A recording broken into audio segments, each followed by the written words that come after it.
Well, unang-una po, gusto ko munang linawin, no? Ang impeachment po kasi, hindi po ito kagaya ng criminal case na proof beyond reasonable doubt. Kasi po dito sa impeachment po, ang tinitignan po natin dito, sabi nga po ni Justice Isagani Cruz, ang impeachment daw is a method of national inquest into the conduct of public men.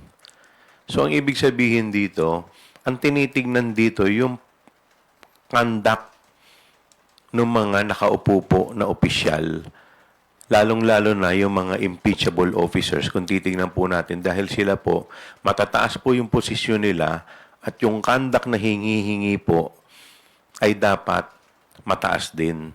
Kaya nga po pinili lamang kung ano po yan. So, in any event, pag na-convict naman po, hindi naman po sila makukulong dito. Although, syempre, hindi naman po ibig sabihin nun, hindi na sila po pwedeng kasuhan. Kaya po sa akin pong paniniwala, based po dun sa mga nailatag po namin sa committee hearing, based din po sa mga napanood ng mga tao doon po sa yung live video kung saan po nag-threaten po siya sa ating Pangulo, sa First Lady, at saka sa Speaker of the House. Ako po naniniwala, malakas po ang ebidensya para po siya po ay ma-convict dito po sa impeachment.